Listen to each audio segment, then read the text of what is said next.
नमस्कार मित्रों, कैसे हैं आप सभी लोग। आज हम लोग जो है ठोस अवस्था के पार्ट नंबर 2 के बारे में शुरू करने जा रहे हैं, जहां पर हम आपको महत्वपूर्ण चीज़ों के बारे में, जैसे क्रिस्टल जालक क्या होते हैं इनके बारे में बताएंगे और क्रिस्टल जालक के पैरामीटर के बारे में बताएंगे। एकक कोष्ठिका क्या होती है, एकक कोष्ठिका के बारे में बताएंगे और एकक कोष्ठिका के पैरामीटर के बारे में हम लोग अध्ययन करेंगे। तो चलिए सबसे पहले स्टार्ट करते हैं और देखते हैं कि क्रिस्टल जालक होते क्या हैं। देखिए आगे चल के हम लोगों को क्रिस्टल जालक के बारे में पढ़ना है। कुल 7 प्रकार के क्रिस्टल जालक होते हैं और एकक कोष्ठिकाएं 4 प्रकार की होती हैं। तो उससे पहले हमें ये सीखना होगा कि क्रिस्टल जालक होता क्या है और क्रिस्टल जालक में उपस्थित एकक कोष्ठिका, मात्रक कोष्ठिका या यूनिट सेल क्या होती है, इसके बारे में सबसे पहले आपको क्या करना पड़ेगा, अध्ययन करना पड़ेगा। तो सबसे पहले क्रिस्टल जालक क्या होता है, तो हमने यहाँ पर लिख दिया क्रिस्टल जालक, जिसको 3D जालक या त्रिविम जालक कहते हैं। क्रिस्टल जालक क्रिस्टल ठोस में अवयवी कण। देखिए क्रिस्टल ठोस में अवयवी कण अणु भी हो सकता है, परमाणु भी हो सकता है, आयन भी हो सकता है। आयनों से भी क्रिस्टल जालक का निर्माण हो सकता है, अणु से भी क्रिस्टल जालक का निर्माण होता है और परमाणु से भी क्रिस्टल जालक का निर्माण हो सकता है। जैसे आप लोगों ने अपने घरों में देखा होगा, दीवार, एक बड़ी दीवार जो होती है एक संपूर्ण क्रिस्टल जालक होती है, जिसमें एक ईंट एकक कोष्ठिका का कार्य करती है। अब ईंट की प्रकार भिन्न भिन्न प्रकार से हो सकते हैं और दीवार के भी प्रकार क्या हो सकते हैं, भिन्न भिन्न हो सकते हैं। ठीक उसी प्रकार से क्रिस्टल जालक भी भिन्न भिन्न प्रकार के हो सकते हैं और उन क्रिस्टल जालक में उपस्थित इकाई सेल यानी एक अणु, परमाणु या आयन जो है वो भी भिन्न भिन्न प्रकार से हो सकते हैं।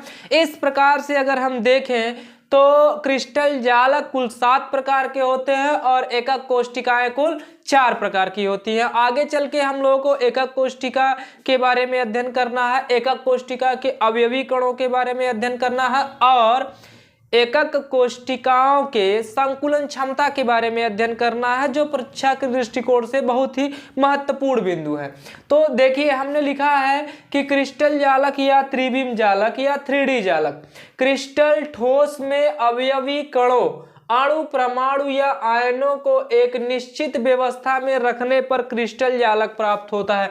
जैसे हमने देखिए यहाँ पर एक क्रिस्टल जालक बनाया है, ये आपका एक क्रिस्टल जालक है जिसमें हमने अणु, परमाणु और आयनों को एक निश्चित क्रम में रखने पर एक घनी क्रिस्टल जालक प्राप्त हुआ है। और घनी क्रिस्टल जालक में बहुत सारे घन मिले हैं, जिसमें हम एक क्रिस्टल जालक को बाहर निकालते हैं तो यह एक क्रिस्टल जालक किसकी भांति व्यवहार करता है, एकक कोष्ठिका की भांति व्यवहार करता है। तो यह संपूर्ण संरचना आपकी क्या होगी, एक क्रिस्टल जालक होगी और उसके एक अणु, परमाणु या आयन जो होते हैं उन्हें हम एकक कोष्ठिका या यूनिट सेल या इकाई सेल कहते हैं। ठीक है, तो हम कह सकते हैं कि जब हम किसी क्रिस्टल में क्रिस्टल के अणु, परमाणु या आयनों को एक निश्चित व्यवस्था क्रम में रखते हैं तो निश्चित व्यवस्था क्रम में रखने के बाद एक बृहद संरचना प्राप्त होती है, जिसे हम एकक कोष्ठिका कहते हैं। ठीक है, सॉरी, एकक कोष्ठिका नहीं बल्कि क्रिस्टल जालक कहते हैं। अब क्रिस्टल जालक की कुछ महत्वपूर्ण बिंदु के बारे में आपको समझना है। जैसे क्रिस्टल जालक में प्रत्येक बिंदु, अब क्रिस्टल जालक के प्रत्येक बिंदु या तो ये अणु हो सकते हैं, या तो ये परमाणु हो सकते हैं, या तो ये आयन हो सकते हैं। अब क्रिस्टल जालक में प्रत्येक बिंदु अणु, परमाणु या आयन को प्रदर्शित करते हैं। ये जो प्रत्येक बिंदु हैं, ये जो आपको बिंदु दिखाई दे रहे हैं, या तो ये अणु होंगे, या तो ये परमाणु होंगे, या तो ये आयन हो सकते हैं। अगर आयनिक क्रिस्टल है तो ये आयन होंगे, आणविक क्रिस्टल है तो अणु होंगे, परमाणविक क्रिस्टल है तो यह परमाणु होंगे। परमाणुओं से मिलकर बना हुआ क्रिस्टल परमाणविक क्रिस्टल, आयनों से मिलकर बना हुआ क्रिस्टल आयनिक क्रिस्टल और अणुओं से मिलकर बना हुआ क्रिस्टल आणविक क्रिस्टल। आप समझते होंगे अणु क्या होते हैं, परमाणु क्या होते हैं, आयन क्या होते हैं। किसी रासायनिक अभिक्रिया में भाग लेने वाला वह सूक्ष्मतम कण क्या कहलाता है, परमाणु कहलाता है। परमाणु भी 3 कणों से मिलकर बना होता है, इलेक्ट्रॉन, प्रोटॉन, न्यूट्रॉन। हमें यहाँ इतनी गहराई तक नहीं जानी है, यहीं पर खाली आधी बातों को ही क्या करना है, ऊपर की बातों को ही हमें क्या करना है, समझना है। अब दूसरी बात यह है कि त्रिविम जालक में प्रत्येक बिंदु संपूर्ण क्रिस्टल के अन्य जालकों से भिन्न होता है। भिन्न होता है नहीं, बल्कि क्या होता है, समान होता है। जैसे ये हमने क्रिस्टल जालक लिया है, ये बिंदु हमने लिया है, एक अणु या परमाणु या आयन, आप चाहे इसे अणु कहिए, परमाणु कहिए या आयन कहिए, इसकी जो संरचना होगी यहाँ पर उपस्थित इस कण की भी संरचना क्या होगी, समान होगी। अर्थात क्रिस्टल जालक में प्रत्येक बिंदु क्या होते हैं, एक जैसे होते हैं, उनकी संरचना एक जैसी होती है। जैसे अभी हमने एग्जाम्पल दिया आपके घर का, जैसे घर बनाते हैं तो ईंटों को लगाते हैं, प्रत्येक ईंट की साइज एक जैसी होती है, लेकिन घरों में हम कहीं कहीं पर टूटे हुए ईंटों को, छोटे ईंटों को भी प्रयुक्त कर देते हैं, तो वह पूर्ण क्रिस्टल जालक नहीं बन रहा है। लेकिन अगर हम घरों में ईंट, समान प्रकार के ईंट लगा करके एक दीवार खड़ी करते हैं, तो वो जो संरचना होगी वह आपकी क्या होगी, क्रिस्टल जालक होगी। और जब टूटे फूटे ईंटों को लगाते हैं तो वह संपूर्ण क्रिस्टल जालक होगी, लेकिन उस क्रिस्टल जालक में तमाम प्रकार की अपूर्णताएं होंगी, यानी क्रिस्टल में दोष उत्पन्न हो जाएगा। ठीक है, तो त्रिविम जालक का प्रत्येक बिंदु जो होता है, चाहे यह बिंदु हो, चाहे यह बिंदु हो, कोई भी बिंदु हो, वह संपूर्ण जालक के अन्य बिंदुओं से एकदम बिल्कुल क्या होता है, समान होता है। तो ये विशेषताएं होती हैं क्रिस्टल जालक या त्रिविम जालक की। ठीक है, इसके बाद हम लोग पढ़ेंगे इकाई सेल, एकक कोष्ठिका, यूनिट सेल। ठीक है, संपूर्ण, अभी हमने जस्ट आपको बताया है कि संपूर्ण क्रिस्टल जालक में वह छोटी से छोटी संरचना जिसे बार बार दोहराने पे, जैसे देखिए एक यहाँ पर एक इकाई सेल, 2 3 4 बार बार इकाई सेलों को ऊपर नीचे क्या किया गया है, रखा गया है। जब हम बार बार इकाई सेलों को ऊपर नीचे रखते हैं, रखने के बाद एक बृहद संरचना प्राप्त होती है, तो उसकी एक छोटी सी जो इकाई होती है उसे हम एकक कोष्ठिका कहते हैं। अर्थात हम कह सकते हैं कि संपूर्ण क्रिस्टल जालक की वह छोटी से छोटी संरचना जिसे बार बार दोहराने से संपूर्ण क्रिस्टल जालक का निर्माण होता है, उसे एकक कोष्ठिका, मात्रक कोष्ठिका या यूनिट सेल कहते हैं। क्या कहते हैं, यूनिट सेल। एकक कोष्ठिका 4 प्रकार की होती है, सरल एकक कोष्ठिका या आद्य एकक कोष्ठिका जिसे SCC बोलते हैं। उसके बाद दूसरी होती है BCC यानी अंतः केंद्रीय एकक कोष्ठिका। ठीक है, फलक केंद्रीय एकक कोष्ठिका, और आपकी होती है लास्ट में अंत केंद्रीय एकक कोष्ठिका यानी ECC। ठीक है, तो एकक कोष्ठिका किसे कहते हैं, संपूर्ण क्रिस्टल जालक की वह छोटी से छोटी संरचना जिसे बार बार दोहराने से संपूर्ण क्रिस्टल जालक का निर्माण होता है, एकक कोष्ठिका या मात्रक कोष्ठिका कहते हैं। ठीक है, अब एकक कोष्ठिका के बारे में हमने पढ़ा है, यहाँ आप चित्र से समझ सकते हैं। यह छोटी से छोटी संरचना यही है जिसे बार बार ऊपर नीचे रखने पर एक संपूर्ण क्रिस्टल जालक का निर्माण हुआ है या त्रिविम जालक का निर्माण हुआ है, जिसे हम लोग क्या कहते हैं, एकक कोष्ठिका कहते हैं। इसके बाद आगे जो है हम लोग एकक कोष्ठिका के पैरामीटर के बारे में अध्ययन करेंगे, लेकिन सबसे पहले हम लोग एकक कोष्ठिका के पैरामीटर के बारे में अध्ययन कर लेते हैं। उनके कोण कौन से होते हैं, उनके भुजाओं की लंबाई कितनी होती है, कहाँ पर कौन कौन सी भुजा के बीच में कौन से कोण बनते हैं, इसके बारे में अध्ययन करेंगे। इसके नेक्स्ट वाले पार्ट में हम लोग जो है एकक कोष्ठिका के प्रकार के बारे में पढ़ेंगे और क्रिस्टल जालकों के प्रकार के बारे में। 7 प्रकार के क्रिस्टल जालक और 4 प्रकार की एकक कोष्ठिकाओं को अगले नेक्स्ट वीडियो में हम लोग जो है संपूर्ण तरीके से अध्ययन करेंगे। उसके बाद जो है हम एकक कोष्ठिका के घनत्व और एकक कोष्ठिका की संकुलन क्षमता के बारे में अध्ययन करेंगे।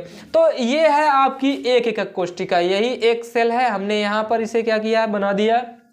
अब किसी भी एकक कोष्ठिका के 3 अक्ष होते हैं। जैसे देखिए आप लोग फ्लेमिंग के दाएं बाएं हाथ के नियम के अनुसार पढ़ेंगे। ये एक अक्ष मान लेते हैं y अक्ष है, ये अक्ष x अक्ष है और ये तीसरा अक्ष जो है z अक्ष है। इसी पे ऐसे वृत्त खड़ी करके ऐसे इधर से और इधर से एकक कोष्ठिका हम बना सकते हैं। लाइक दैट आप समझिए ब्रिक्स जैसे ईंट होती है ना, तो ईंट एक एकक कोष्ठिका है और इसके 3 अक्ष हो जाएंगे, x अक्ष, ठीक है, और ये आपका हो जाएगा y अक्ष और ये आपका हो जाएगा कौन सा अक्ष, z अक्ष। 3 अक्ष होंगे।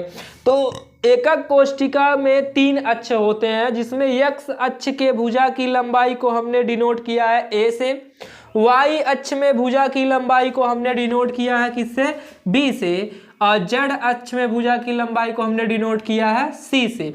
ठीक है, तो हमने यहाँ पर लिख दिया है कि देखिए एकक कोष्टिका जो होती है उसके 8 कोने होते हैं, 1 2 3 4 5 6 7 और यहाँ पर एक कितना हो गया 8। तो टोटल एकक कोष्टिका में कोरों की संख्या कितनी होती है 8। यानी यहाँ पर हम लिख दे रहे हैं कोर जो होते हैं एकक कोष्टिका के वह होते हैं 8। आपने 8 गिन लिया, 1 2 3 4 5 6 7 और 8। ठीक है, कुल 8 कोर होते हैं, 4 ऊपर और 4 नीचे। ठीक है, तो कुल 8 कोर होते हैं और फलक कितने होते हैं 6। 1 2 3 4, एक फलक ये हो गया, दूसरा फलक ये, तीसरा फलक ये, चौथा फलक ये, सामने वाला 1 5 और पीछे वाला क्या हो गया 6। तो फलक की अगर हम बात करते हैं तो टोटल फलक होते हैं यहाँ पर 6। कितने फलक होते हैं 6 फलक होते हैं।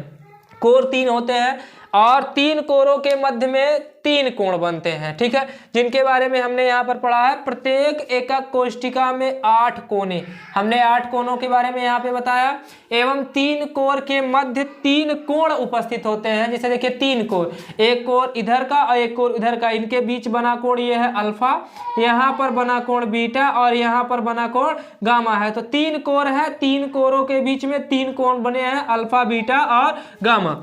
तो इसी अभिलाक्षणिक गुण को एकक कोष्टिका का प्रचाल या पैरामीटर कहते हैं। ठीक है, जिसमें यहाँ पर देख लीजिए यक्स सच दैट संबंधित है। ए यक्स अक्ष में भुजा की लंबाई है, ए जो है यक्स अक्ष में भुजा की लंबाई है, बी वाई अक्ष में भुजा की लंबाई है, इस तरफ वाई अक्ष में भी भुजा की लंबाई है, और सी जेड अक्ष में भुजा की लंबाई है। यहाँ ए और बी, भुजा ए है और ये बी है, देखिए ए है और बी है, इनके बीच बना कोण क्या है गामा।